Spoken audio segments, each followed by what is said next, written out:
जोधा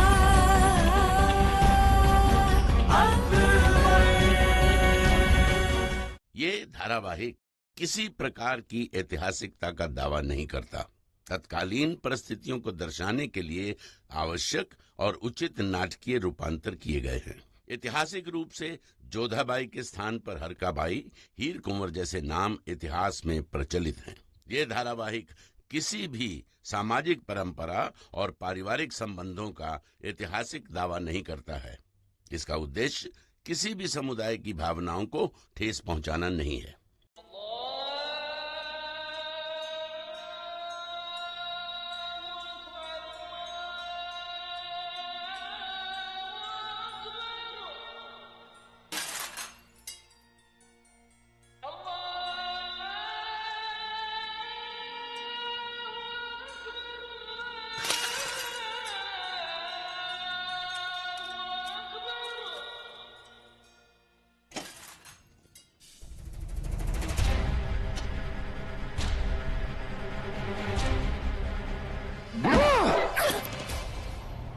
दिमाग औरत, इसने हमारे नमाज में खलल डाली है। इसे 50 कोड़े लगवाए जाएं। यूं हाथ जोड़ने से और गिड़गिड़ाने से ना मैं तुम्हें बख्शूंगी और ना तुम्हारा भगवान तुम्हें बचाएगा, समझी? भगवान नहीं तो खुदा। कुरान में भी तो लिखा है कि जिस पर जुल्म होता है उसे खुदा बचाने आते हैं। कुरान शरीफ के तालीम के बारे में अब तुम हमें बताओगी? इतनी जुर्रत तुम्हारी? वजीर आलिया, ये औरत हमें कुरान शरीफ। वजीर आलिया, हमारे पास जो खबर है उस पे आप ज्यादा तवज्जो देना पसंद करेंगे।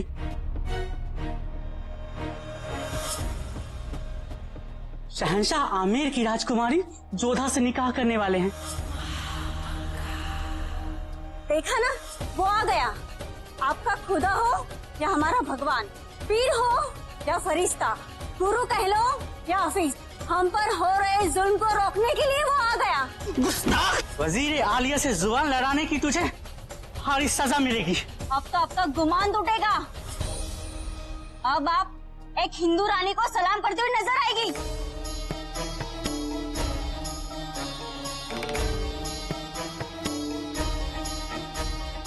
रानी रोज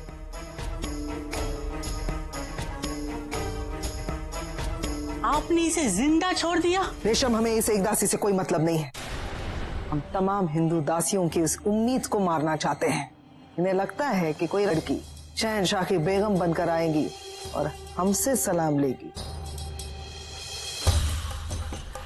हम इन हिंदू दासियों को बताएंगे कि हरम में हुक्म किसका चलता है। रेशम, अब हमारे निगाहों को पहरेदार की जरूरत है ताकि वो सोए ना। जल्द से जल्द हमें दीदार हो उस हिंदू लड़की की। क्या नाम बताया तुमने उसका? जोधा। जोधा। अगर इस हिंदू बेगम को हमने नौकरानी ना बना दिया तो हमारा नाम महमंगा नहीं।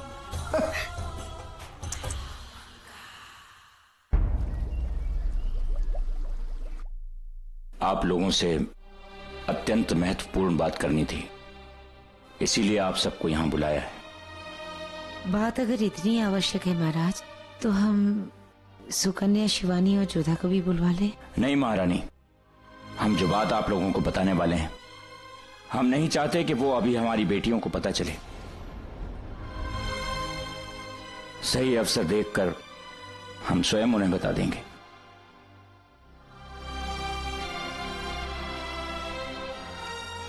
बात यह है, मुगलों से आमेर को, अपने बेटों को और सैनिकों को बचाने के लिए हमें बहुत बड़ी कीमत चुकानी होगी।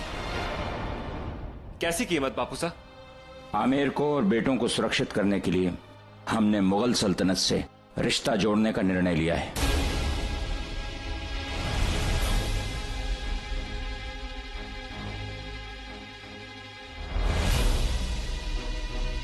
मुगलों से संबंध? ये कैसे संभव है? ना ही हम उनके साथ कोई राजनीतिक संबंध रखना चाहते हैं, ना ही ये पारिवारिक है और वैवाहिक।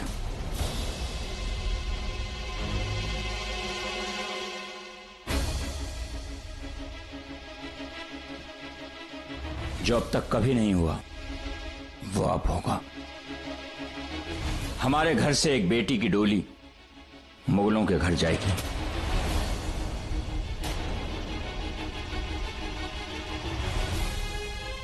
हमने जोधा का विवाह मुगल सल्तनत के शहंशाह जलालुद्दीन मोहम्मद के साथ करने का निर्णय लिया है।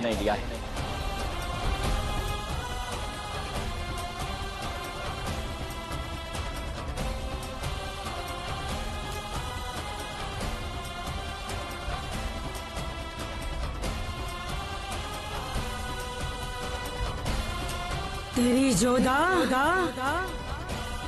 मुगलों के घर जाएगी, यही होनी है और होनी होके रहेगी। भारमल, ये सब क्या है? नहीं मासा, अब कोई रास्ता नहीं बचा है और न ही कोई सुझाव। हमने ये निर्णय जोधा का पिता बनकर नहीं, एक राजा बनकर लिया है। हमें पता है कि जोधा इस संबंध को स्वीकार नहीं करेगी और इसीलिए जब तक सही समय नहीं आता, यह हमारा आदेश है कि जोधा को कोई भी इस बारे में न बताए। सही समय आने पर हम स्वयं उसे जाकर बताएंगे।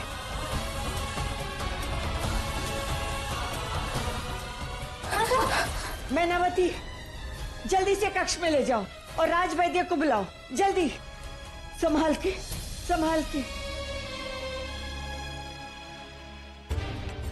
आमेर के मान के लिए गए थे और उसी की पगड़ी मुगलों के कदमों में छोड़ा है। बापू साहब, जोधा तो बहुत दूर की बात है, हम भी आपके इस फैसले से सहमत नहीं है। युवराज ठीक कह रहे हैं। महाराज, आमेर की पगड़ी झुकाने का अधिकार किसी को नहीं है, आमेर के महाराजा को भी नहीं। यदि मुगलों से युद्ध टालने का आपका यही निर्णय है तो युद्ध होगा आपके और हमारे बीच महाराज। आपका ये फैसला आपकी प्रजा भी नहीं मानेगी। सारा राजघराना आपके विरुद्ध हो जाएगा महाराज। यदि ये रिश्ता हुआ तो आपको अपने सारे रिश्तों से हाथ धोना पड़ेगा महाराज। अगर आपने ये निर्णय नहीं बदला तो हमें कोई और निर्णय लेना पड़ेगा।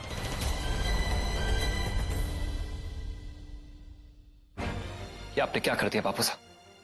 राजा का धर्म तो निभाया आपने, पर एक पिता का धर्म, उसका क्या? आप अच्छी तरह जानते हैं कि जोधा उस जलालुद्दीन मोहम्मद से कितनी नफरत करती है। उसी जोधा को हमने वचन दिया था आमेर को सुरक्षित रखने का। हम राजा अपना वचन नहीं तोड़ते। एक वचन हमने जलाल को भी दिया है, हम उसे भी नहीं तोड़ेंगे। इससे आमेर तो सुरक्षित होगा ही और बदले में हमारी जोधा मुगल सल्तनत की मलिका बनेगी। बापू साहब, बस, कोई बहस नहीं, कोई विवाद नहीं। अब अगर आमेर में कुछ होगा तो जोधा के ब्याह की तैयारियां। सुना तुमने? महाराज ने राजकुमारी जोधा का ब्याह मुगल सल्तनत के शहंशाह जलालुद्दीन के साथ तय कर दिया है।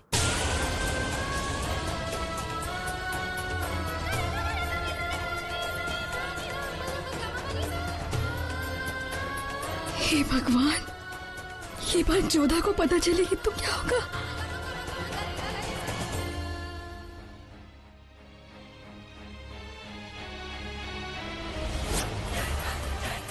खून निकला है, उन रेखा मिटने का नाम ही नहीं लेती। जोधा के विवाह की तैयारी करो, समय बहुत कम है और तुम कुछ भी नहीं कर सकती। नहीं, ये नहीं हो सकता।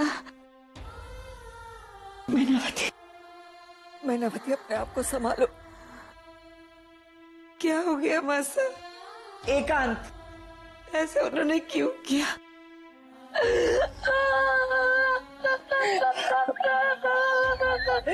मैनावती, इस समय हमें जोधा को संभालना है बेटा। भारमल वचनबंध है, अब हमारे पास कोई दूसरा रास्ता नहीं। क्या क्या नहीं किया मासा कि शकुनी की भविष्यवाणी किसी तरह गलत साबित कर दे। पर हम हार गए मासा। हिम्मत से काम ले मेरा बच्चा। जो हुआ उसे आप सच कैसे बताने दे मासा? हाँ, काली जीवा वाली की भविष्यवाणी को कैसे सच होना चाहते मासा? हमारी बेटी मुगलों के पास कैसे जा सकती है मासा? कैसे जा सकती है? अपने आप को संभालो मैनावती, हिम्मत रखो। कहाँ से लाऊं हिम्मत? किस मुंह से कहीं अपनी बेटी से कि जिस जलाल का सिर काट के वो काली माँ के चरणों में रखने वाली थी, उसी सिर में वरमाला डालने जा रही है वो।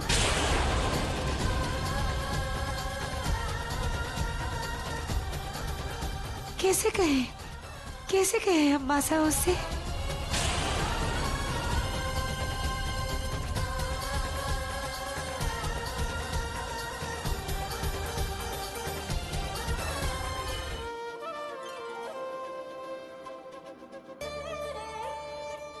तुमने सुना मोती, बापूसा ने भाईसा के साथ बाकी वीर सैनिकों को भी आजाद करवा लिया है। इससे बड़ी खुशखबरी की बात हमारे आमेर के लिए और क्या हो सकती है? मोती, ये मिट्ठू भी तुम्हारी तरह हमारा सबसे अच्छा दोस्त है, पर अब ये तुम्हारी तरह हमेशा हमारे साथ नहीं रहेगा, क्योंकि हम इसे आजाद कर रहे हैं। जब हमारे भाईसा को आजादी मिल गई तो भला ये बेचारा क्यों कैद में रहे?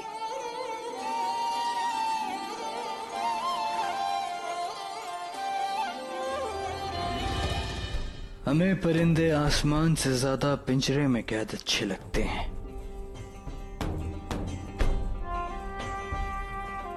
बहुत खुश हैं हम। आमेर में हमारे निकाह की तैयारियां होती होंगी। बस एक बात का मलाल रहेगा कि हमसे निकाह की खबर जानने के बाद हम राजकुमारी जोधा के चेहरे के बदलता रंग नहीं देख पाएंगे। मुबारक हो जलाल। लीजिए, मुंह मीठा कीजिए। तो अब तक खबर पहुंच चुकी है। शहंशाह निकाह फरमाने जा रहे हैं, मुंह मीठा कीजिए।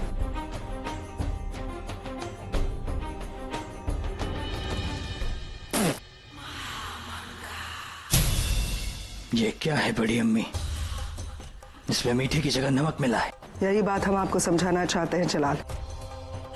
जिस तरह इस हलवे से नमक का कोई मेल नहीं, उसी तरह राजकुमारी का मुगल हरम से कोई मेल नहीं।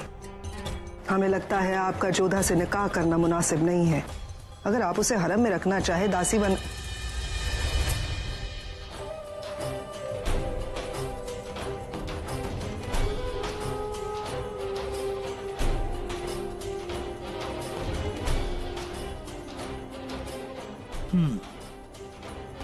नमकीन है। जो मजा नमकीन चीजों में है वो मीठे में कहां। पहले हमें भी जरूर अलग लगा था, लेकिन अलग को अपनाने का मजा भी अलग होता है। राजकुमारी जोधा के लिए एक नए महल का इंतजाम किया जाए। उन्हें वो अदा, वो सारे ऐशो आराम दिए जाएं जो एक शहंशाह की बेगम को दिए जाते हैं। लेकिन उन पे वो सारी बंदिशें भी लागू होंगी, वो सारे फर्ज जो एक बेगम निभाती है, फिर चाहे वो पढ़ता हो या शहंशाह का इंतजार। समझ गए जलाल, आपके हुक्म को भी और आपके इरादों को भी। या अल्लाह, क्या जादू कर दिया है उस जोधा ने। शहंशाह तो उस पर सब कुछ लुटा देने के लिए तैयार बैठे हैं। रेशम, तुमने वो देखा है जो जलाल उसे देना चाहते हैं, तुमने वो नहीं देखा जो जलाल उसे छीनना चाहते हैं। जोधा को एक ओहदा देकर वो उससे आजादी छीनेंगे, सारे ऐशो आराम देकर उसका सुख चैन छीनेंगे। जोधा मल्लिका का ताज तो पहनेगी, लेकिन उसका सर हमेशा झुका रहेगा। अब जोधा न जी पाएगी न मर पाएगी। इस बार बहुत बड़ी बाजी खेली है जलाल ने।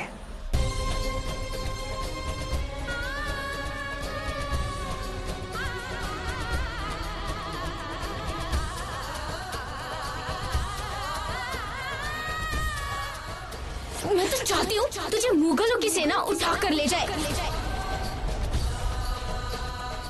ये सब मारो कसूर है ना। मेरे मुंह से ऐसी अपशगुनी बातें निकलती ना ये सब होता।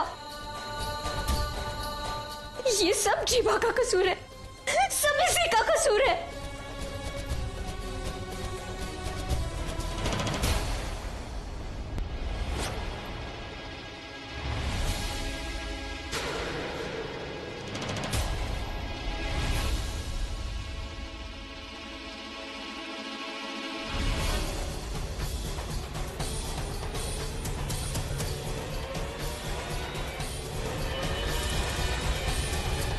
सुकन्या,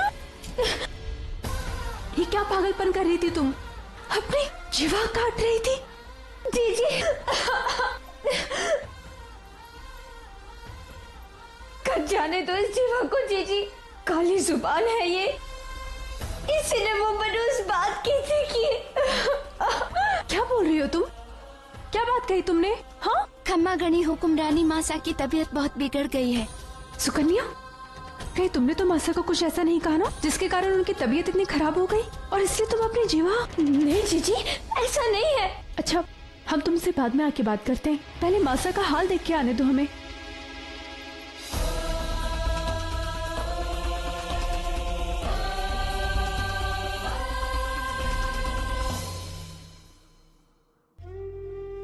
मासा, क्या हुआ आपको? आपकी ये दशा कैसे? अगर सुकन्या की किसी बात का आपको बुरा लगा हो तो उसकी तरफ से हम माफी मांगते हैं। अभी वो छोटी है, आप उसकी हर बात को दिल पर मत लिया कीजिए।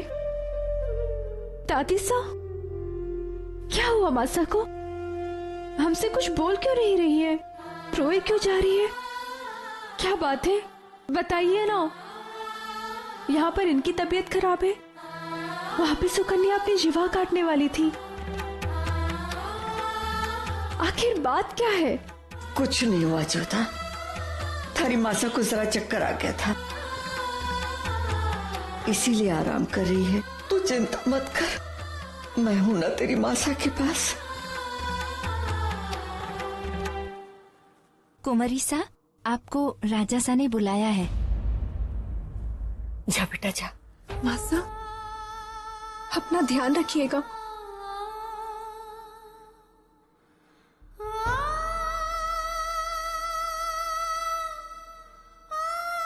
हिम्मत रख मैनावती, हिम्मत रख। बापू साहब, आपने हमें बुलाया? हम तुमसे कुछ पूछना चाहते हैं जोधा। याद है तुमने क्या कहा था कि जिस मिट्टी की तुम बनी हो उस मिट्टी के लिए तुम कुछ भी कर सकती हो। आज वो दिन आ गया है, हमें बताओ कि तुम इस मिट्टी के लिए क्या कर सकती हो। अपनी मिट्टी के लिए हम अपने आप को मिट्टी में मिला सकते हैं। आप कहें तो हम अपना सर तक काट के दे सकते हैं बापू साहब। और अगर हम कहें आमेर की सुरक्षा के लिए तुम्हें मिट्टी में नहीं मिलना बल्कि इस मिट्टी को छोड़ना है, तो आप कहना क्या चाहते? हमने ये सवाल अपनी ज्येष्ठ पुत्री से नहीं, आमेर की राजकुमारी से पूछा है। उस राजकुमारी से पूछा है जिसने एक परिंदे की जान बचाने के लिए सारी सीमाएं तोड़ दी थी। उस परिंदे की आजादी के लिए वो अपना सब कुछ भूल गई थी। क्या वो आमेर की आजादी के लिए, उसकी सुख शांति के लिए अपना सुख दुख, अपना भला बुरा सब कुछ भूल सकती? कुछ भी कर सकते हैं हम आमेर के लिए। क्या कीमत देनी होगी हमें आमेर की सुरक्षा? कीमत बहुत बड़ी है जोधा, और वो तुम ही चुका सकती हो। पर कैसे? हमने तुमसे बिना पूछे तुम्हारा विवाह तय कर दिया है, क्योंकि तुम्हारे तीनों भाई और आमेर को बचाने के लिए हमारे पास एक ही रास्ता था। अब सब कुछ तुम्हारे हाथ में है। अगर तुम ये प्रस्ताव स्वीकार करती हो तो आमेर भी बच जाएगा और तीनों भाई भी। हम जानते हैं कि ये प्रस्ताव स्वीकार करना तुम्हारे लिए आसान नहीं होगा, क्योंकि जिस राजा से हमने तुम्हारा विवाह तय किया है वो कोई और नहीं बल्कि। बस बापू साहब, अब आपको कुछ भी कहने की आवश्यकता नहीं है। ना तो हमें उनका नाम जानना है, न ये जानना है कि वो कहाँ के राजा हैं। हम तो बस इतना जानते हैं कि आमिर और हमारे भाइयों की सुरक्षा के लिए आपने किसी को वचन दिया है, तो हर हाल में हम उसका पालन करेंगे। अगर आमिर की रक्षा की कीमत जोधा है तो ये समझिए आपने वो कीमत चुका दी बापू साहब। हमारी डोली किसी भी घर में जाए, पर किसी की बुरी नजर अपने घर आमिर पर हम नहीं पड़ने देंगे। इस विवाह के लिए हम तैयार हैं बापू साहब।